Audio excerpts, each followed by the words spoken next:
Where's his agent at? Where is his manager if he has one?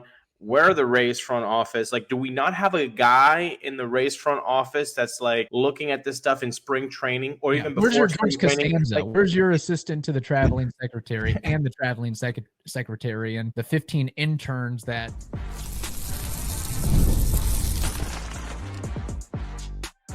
You are Locked On Rays, your daily Tampa Bay Rays podcast. Part of the Locked On Podcast Network, your team every day. Welcome into Locked On Rays, your daily podcast covering everything Tampa Bay Rays, from game analysis to player interviews. We've got you covered with all the latest news and insights. My name is Kevin Weiss. I'm Ulises Sambrano, bringing you expert analysis and passionate discussions about our beloved Rays. We're here to break down every play, every trade, and every milestone. In fact, this is our 7th season covering the Rays daily. So go ahead, grab your favorite Rays gear, settle in as we discuss a lot of different items on today's show, including the fact that Yandy Diaz will miss the series in Toronto due to, believe it or not, a passport issue. So we'll talk about the impacts of that. Plus, we have some mailbag questions to dive into legitimately this time. I know we shortchanged folks earlier this week, but we just ran out of time, and that's what happens on occasion there. So we have mailbag questions about the catching position and the overall struggles of the team. Yes, we do. Before that, we need to tell folks, thank you for making Locked On Rays your first listen every day, part of the Locked On Podcast Network, your team every day. Kevin, when you have administrative stuff to do in your own personal life, do you put it on a notepad? Do you put it on your Apple phone, iPhone? I know you're a busy guy and you have like 17 phones. So how do you keep track of this stuff? Because if you're good at that, how do you not remember to do visa, passport issue stuff? I know it's interesting. Well, I can kind of feel for Yandy Diaz because I just somehow have a brain where I do not typically write it down, notate it. I just remember at the very last minute and procrastinate and am like, oh yeah, today I need to pay the water bill. Oh yeah, today I need to pay the mortgage. Oh yeah, today I need to pay the utility bill. Oh yeah, I do have that doctor's appointment. And inevitably I will miss some of those things and be on a delay. So I need to do a better job of that. Luckily, the wifey is very organized, very administrative oriented. I am more so focused on my work and my 17 cell phones and my multiple laptops and tablets and paperwork that I get too in the weeds with that stuff. And my home life, personal housekeeping, home ec business doesn't often get taken care of in a timely or appropriate manner. Having said that, if I was a multi-millionaire baseball player and I had handlers and I had agents and I had savvy front office and supportive front office folks, I would think there would be a heads up along the way or somebody to do a push, nudge, or more or less take care of the paperwork and tell Yandy, hey, sign this, be here on this date and time to take care of this, and wham, bam, thank you, ma'am, you'll be good to go.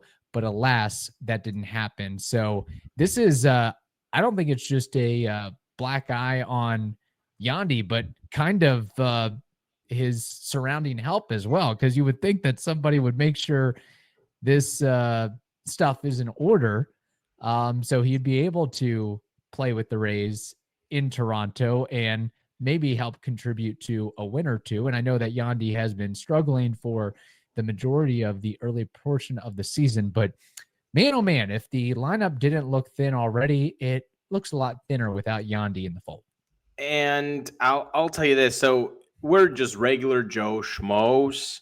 Like you're saying, the support system that a multimillionaire athlete, and I know that some people might be like, what's the point of being why do you have to say that he's a multimillionaire? Because if you're a multimillionaire, you can have the assistance that normal on call for do your not have. beck and call for your needs, so you can go out and lift weights and run and swing a bat, and that's, I don't want to say that's all you have to worry about, but the sideshow and the stuff that us normies have to deal with gets taken care of by somebody else. But I do want to like put a little bit like, look, if you're an athlete and the focus obviously is in your work, which means taking care of your body, taking care of like what you eat, and taking care of what you need to do in the gym, and reading scouting reports, and going to pitcher meetings, and going to hitter meetings, and doing all these things.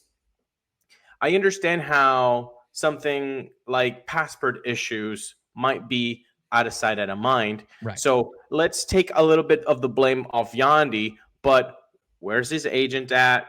Where is his manager if he has one? Where are the Rays front office? Like, do we not have a guy in the Rays front office that's like looking at this stuff in spring training, or even before? Where's your spring George training? Costanza? Where's your assistant to the traveling secretary and the traveling secretary and the 15 interns that are surrounding the organization to help with this paperwork? Not to be, that guy, but hey, if you're looking for a guy that speaks multiple languages and would be really good at this job, hi, I'll put my name on the ring. I'll take care of this stuff. I'll take care of the passport issues for the Rays front for the Rays front office. Like, there has like what was the disconnect? What was it? Is the disconnect? They don't have a guy doing that for the in the front office. Is the disconnect like, hey, it just got lost in the weeds? Was it only on Yandy because maybe the front office doesn't do with that personal stuff and it's just on the players? Because I from having followed a lot of Venezuelan players over the years, it's always like if they have some visa issues, it is on their players. Like, hey, they didn't do the visa paperwork in time, and so like now they're doing all that paperwork. So maybe that's it goes back to Yandy, and then but in that case, you're not just a rookie, bro. You're not just earning $700K, which it might seem a lot to us normies, but when you have a support system of 20 cousins and all that, you have to repatriate that money, and so the $700K is no longer $700K, and you have to have a house in each country. The point is, he's not that guy. He's making $10 million. What happened? What happened? That's a good question. And there's a little bit more we want to discuss on this. But first, Ulises, I think we need to tell the audience something very important before we return next with more on the Locked On Rays podcast. Get the supplies you need from the site made for the skilled trades, Supply House. Whether you're in plumbing, HVAC, or electrical work, Supply House is the reliable way to order products online. They've got an easy-to-use website packed with helpful resources and latest products information to help you get the job done right. Plus, they've got an inventory of over 200,000 parts from 400 plus top brands, so you'll get exactly what you need and delivered fast from coast to coast. You can join their free Trade Master program, which offers exclusive perks like a dedicated phone line, free shipping, and discounts on every order by going to supplyhouse.com/TM, and you can start ordering everything, plumbing, HVAC, and electrical supplies with just a few clicks. Plus, use promo code SH5 for 5% off your first order. Again, you can do all of that at supplyhouse.com.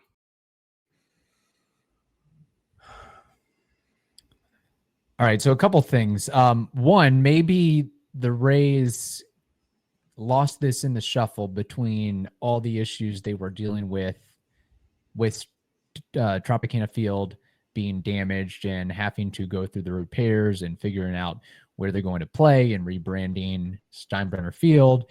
And this organization also, I guess, didn't look at their contract all that closely with St. Petersburg and Pinellas County. So maybe they have to take another hit on themselves for that Can we one. say something else? Yeah, go ahead. Can we say something else? We talked about this with Klosky off the air. It's the second time that he's missed the Toronto trip. So, I mean, the count is 0-2 first. So you would think that would be resolved and corrected. Okay, hey, shame on us. Thank you. Let's go figure it out. And to that, I mean, you're MLB. Yandy Diaz isn't a trucker or a construction worker trying to do a job. Like, you have a lot of pull and a lot of power as Stu Sternberg, as Eric Neander, as Rob Manfred. I would think you make a couple calls to expedite the process, Canadian authorities, and all right, sorry, made a mistake. We'll make sure what do we need to do for next time? But can you let us slide on this one? Or maybe Canada is in cahoots to make sure the Blue Jays win this series and sweep the Rays. I don't know, but I thought Canada was like open border. I don't, I'm not. I mean, I guess not, since all that stuff that's happening. More laissez-faire than the United States with some of this stuff, but evidently not. So it sucks, the situation that we're in right now. And I know that, Yandy Diaz hasn't been at his best. I think he's doing a little bit better lately outside of the last series against the Brewers, which he went 0 for. But right now he is hitting .236 with 6 homers, 20 RBI, and a .691 OPS. You hope he's able to elevate his numbers the remainder of the season to get to his career norms, which I think that when it all shakes out, we will ultimately see Yandy with a 270, 280 average. The on-base percentage will be in tow. He'll get his 12 to 15 bombs. He's like the one guy who's showing that he can hit home runs at Steinbrenner Field in the gaps the other way. So good for him on that. But odd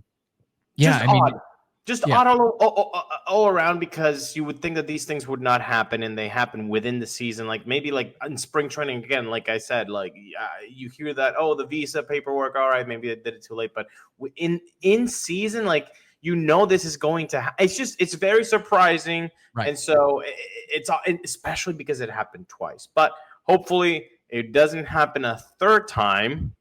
And if it happens a third time, it might be with another organization, because like we were talking with Evan off camera, off air through our group chat, and I'm sure we'll dive into this later with him. This could be Yandy's swan song in a Rays uniform. It might also be the swan song for Brandon Lau. It might also be the swan song for Pete Fairbanks. There could be a bevy of trades made by the Rays come July in T-minus 2 months. And I think Yandy is definitely a key candidate, because he is not getting any younger at 33 years old. He is one of the more expensive players on the team, and he's basically DH only right now, which the Rays, that's no one. They like having that open DH spot to rotate guys in and around who play in the field to get them off their feet, i.e. Brandon Lau tonight, and probably Jonathan Aranda another night, and somebody else another night. And you could make an argument that, I mean, the production at some point will take a dip. I think he will always find a way to hit, even in his late 30s and whatnot. But is the juice worth the squeeze with the salary that you're paying him? Which brings me up to the wheels. Yeah, and the wheels also are gonna get slower. I mean, it's all encompassing, really, when you're talking about Yandy. And 2 years in a row, Kev, where the slow start is very slow. Very slow, because in his first 10 games, he posted a 143 average and 368 OPS. Then he heated up, and now he is slowing down a little bit. And maybe he can, take a lining out of this and say, hey, he'll be off his feet for a couple of days. Think of this as an early all-star break for Yandy, and then he'll be healthy and refreshed and has a bunch of energy and stamina to go the rest of the season. But it's just amazing. I know that you've pointed this out multiple times, but the fact that essentially our 3 highest paid players, our 3 highest paid offensive players, not counting Ha-Seong Kim, but if we want to add him to the equation, the Rays have a lot of dead money right now, or unproductive money, going on between Yandy, between Danny Jansen, between Brandon Lau, and then Kim on the shelf. Even though he's on the shelf, you're still paying his salary. So that is like quick math. I mean, $25-30 million if you add it up or 0.4 WAR, well below their weight here. Yeah, 30 mil for 0.4 WAR. It's like we're the LA Angels. But you did mention something interesting that could help us answer the following question, which is a bevy of trades. Kevin, do you see something in the future regarding behind the dish? And that's actually our first question of the day that we're going to put up on the screen right now. Tito Puente, he says, what's up, guys? Should the Rays call up Kenny Piper or Tres Barrera to replace Rortvedt? I don't think it would hurt to see if they can be better. Rortvedt has struggled mightily, not just at the plate, but behind the dish too. I know, very small sample size, but both Piper and Barrera have an OPS above 850 in Durham. They can't be worse, right? Well, thank you, Tito, for writing to us 2 days ago on May 10th, or maybe 3 days ago.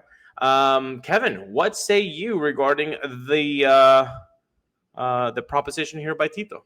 Yeah, well, Trey is right in Ben Rortvet not doing too hot at the plate. He's sporting an 0.89 average, 196 on base percentage, 307 OPS in 45 at bats, no homers, 3 RBIs, and just cleanness all around. Couple things would have to happen. You need to add one or more of those guys to the 40-man. I think Logan Driscoll is going to have to be in the rotation at some point, I would imagine, as well. I would think, I'm not sure what his injury situation is, but if and when he gets healthy, I think he's probably the next man up to get that opportunity. But I don't think, I would say this, Ben Rortvet is starting to wear out his welcome, and I would understand and appreciate a change. I would still like to see and witness more of the Danny Jansen experiment. And it's unfortunate that Danny Jansen probably will not bring the numbers that we expected, but at least we're seeing him draw walks and get on base. I mean, we can take the average out of the equation, but I think his on-base percentage is like 315 right now, plus what he's doing defensively. But I think what the Rays have to consider, what they always consider with these catchers, especially in AAA or the minor leagues, and the thought of bringing them up to the majors is not only, yes, it's great to look at what their OPS and what their power numbers are in Durham, but let's also remember and reflect the fact that Alex Jackson always had very good minor league numbers, AAA numbers, specifically. In fact, I think he's in AAA in Scranton, maybe, and he's got like an 1100 OPS right now, and he's like the classic quad A guy. Once you get up to the show, just could not hack it, and I think there's a reason for that, especially with the catching position, because there's so much to manage and so much to deal with. But besides working with the pitching staff and building a positive rapport with that, and being a communicator and a field general, you have so much that you have to manage and deal with, and also be expected to produce somewhat at the plate, and everything's coming at you a million miles an hour. I can see where a guy gets lost very, very quickly. So you have to make sure that when that guy gets called up, he can handle it all and move in seamlessly, because ultimately at the end of the day, I know, yes, the Rays have struggled historically with the catching position offensively, but what matters to the Rays at the end of the day is, are the pitchers comfortable throwing to you? And can you at least have some semblance of stoicness back there, from blocking pitches to throwing guys out to making sure a guy doesn't pull a double steal on you? Can you handle a bunt that's in front of you? So everything that goes into that, it's a lot to undertake, especially when you're going from AAA to the majors, and the gulf between those leagues hasn't been any greater. So it's great to see that Piper and Barrera are, doing well from the outside view in AAA, but that absolutely does not mean that they're going to have similar or like-minded success with the Rays or another big league club. Any AAA player is going to get a dent when they go to the major leagues, right? So like if you're 850 OPS in the AAA, you're going to get a dent. You're not hitting 850. You'd be really lucky if you hit 700 OPS, right? Like it's better pitching. You're already nervous being in the major leagues when you've never been. Can't afford to be nervous because then the game will just go right past you. And if you are struggling and down on yourself because you're going over 4 every night at the plate, you can't let that affect what you're doing behind the plate with the glove in your hand. And this is the thing, though. And you could say, like, no, that's the same thing for a shortstop or a third baseman. But I also want to take, and we've talked to, even Logan Driscoll about this on the show. The catching position, you're doing literally 2 jobs. Why? Because, for example, those pitchers meetings, those catchers are going to get that information. They have to get that information. And the hitters meetings, they're in that room too. So it's double the work, right? So now imagine what the pitchers meetings look like and the hitters meetings look like in AAA. Now, what do you think they look like in the major leagues? Less information or more information? So then you put that on them. I think it's very easy to just look at AAA numbers and be like, plug that guy in. But I feel like there's a lot more outside of the field that we need to put into the formula. I will say this, though. An 0.89 average in 45 at-bats, I mean, small sample size, sure, but bro, 0.89, like we can understand a 130, a 140, fine, but like this is objectively bad. Like his OPS right now for Ben is not a good on base. Right. Like that's how bad we're looking. His on base percentage is a poor batting average. His batting average is, a low IQ. Like it's the numbers are just not matching up to where they need to. At that point, in just taking the AAA catchers out of the equation, just go find a catcher off waivers that has, had a cup of coffee here and there and been a journeyman. Go out and get your version of Tim Cash, your version of Kevon Smith or whoever it may be. Somebody on no. Like you just did. You just found yourself a Travis Jankowski. Yeah, that's the kind of guy that, hey, if Ben is not working, but I do agree with you. I feel like if this doesn't change soon, you might have seen the last of Benny because I don't. Does he have options yet? I mean, I don't. I mean, does it really matter? I mean, you just cut bait with them at this point. You'd cut bait. I'm trying to look up. This is a very bad podcast. No, I got you. MLB. No, he does not have any options. Okay, so you gotta essentially DFA him. You got to DFA him. So Locked On Rays fans, what say you in the comment box section? Would you DFA Ben and then just try one of these 2 guys like Barrera and Piper? Would you stick it out until Logan Driscoll is ready and then put him up because Driscoll has to go to rehab and feel a little bit better and get a little bit of timing because he hasn't really played this whole year. So then there's that, which means that you would give it Ben at least a month.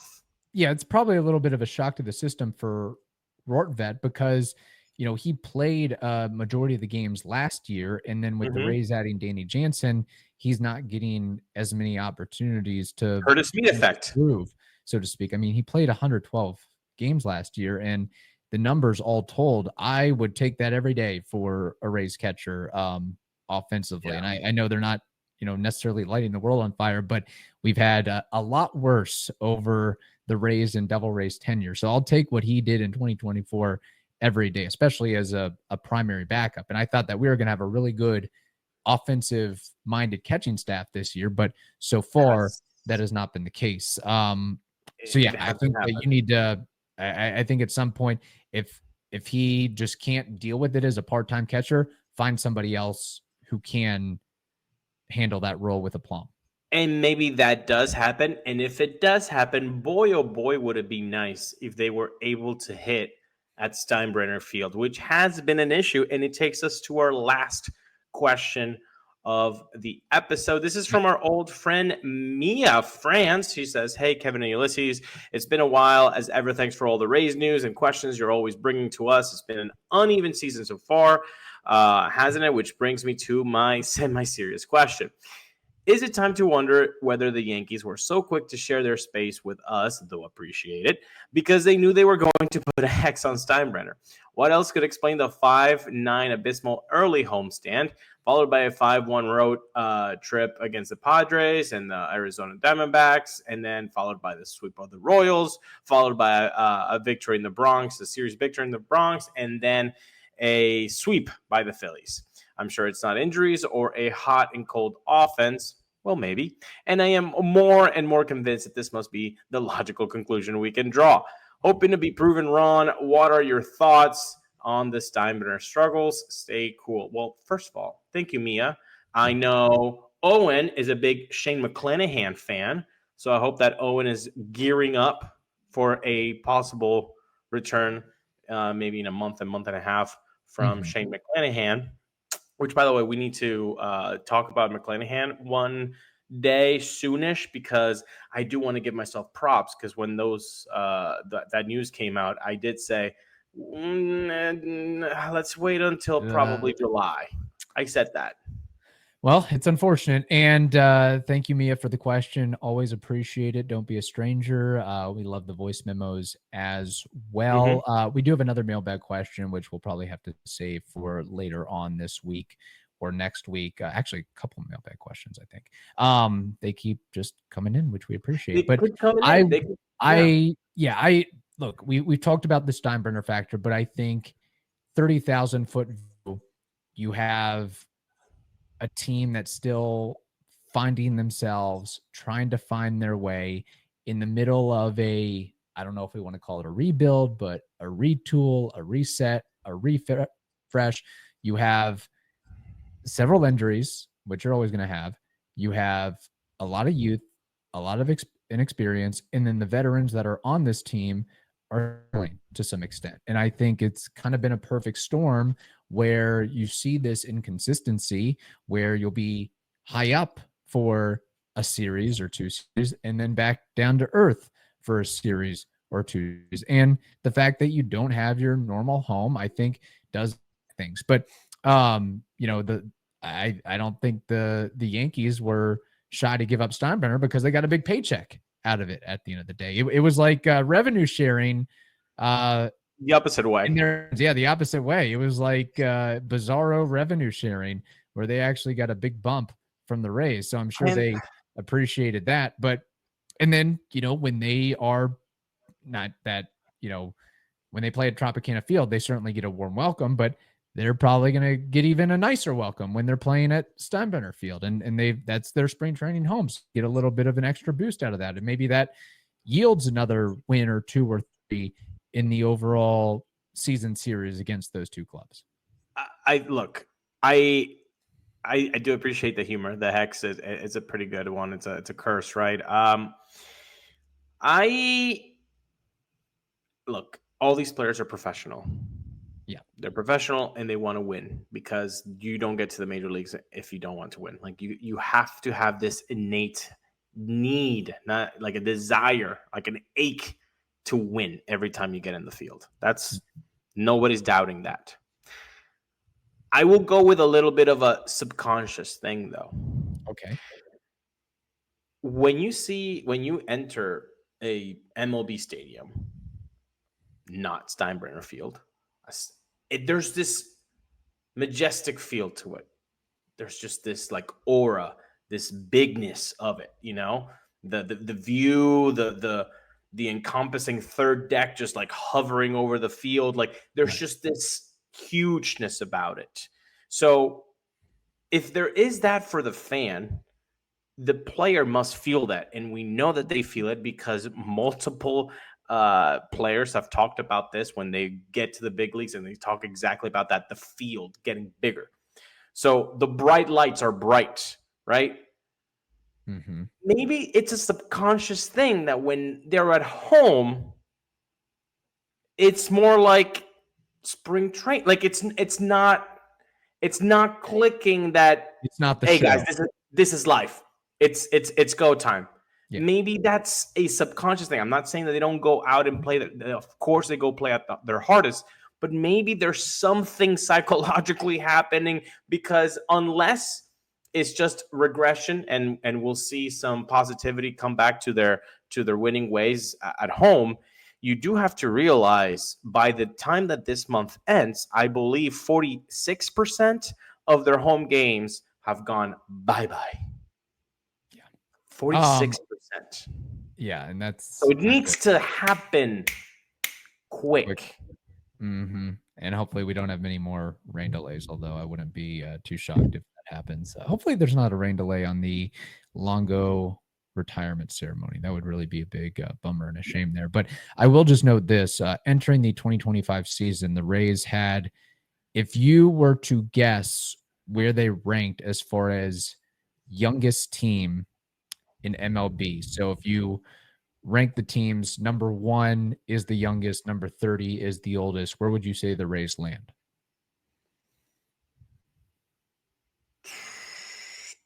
11th. Okay. Number 2, with an average age score of 27.63. Number 1 is the Miami Marlins. I'll give you the top 10. Marlins, Rays, Nationals, Guardians, Athletics, Cardinals, Tigers, Brewers, White Sox, Rockies. It's interesting because you probably don't want to be the oldest team in baseball. Right. You probably don't want to be the youngest team in baseball either. I think you want to have a good mix of veterans, young players, and maybe more importantly, continuity and less roster churn from year to year to year. In fact, it's amazing that the Rays have been able to do what they do, especially when you consider clubhouse chemistry and Rays happiness and satisfaction is a bigger deal than we realize. It's quite remarkable. But I think when you have a lot of young players like you do, you get hot, you get cold, you start off well, other teams make adjustments. You have to make adjustments to those adjustments. What's it like going through your first losing streak or cold stretch? Because a lot of these guys that are at the majors probably didn't experience a ton of failure. They were on top of the world, from high school to college to low A to, there's a reason they got to the majors at such a quick level. Right. And then it's like a shot to the face of, oh, wow. I actually they adjust to me. They know me now. They know what I like. They know what my holes are. It's the Cameron Meisner story of 2025, starting red hot and now struggling mightily. So now we knew that this was going to come, by the way. If anybody's like, oh my God, why is Cam? We all knew this was going to happen. At least we knew. The pressure and the stress and now it's the fun part. What is Cam Meisner going to do? Yes. This is the fun part of being to adjust and come back from this. Exactly. All right. Appreciate the questions, and we'll see what unfurls with Yandy Diaz when he's back and facing Miami. Hopefully he gets off to a hot start. Remains to be seen. But in the meantime, thank you for making Locked On Rays your first listen today. For your second listen, check out the all-new Locked On MLB Game Night. Every game, every night, all season long. You can get local analysis on a national scale. Just find MLB Game Night on Locked On MLB on the YouTubes or wherever you listen to those podcasts.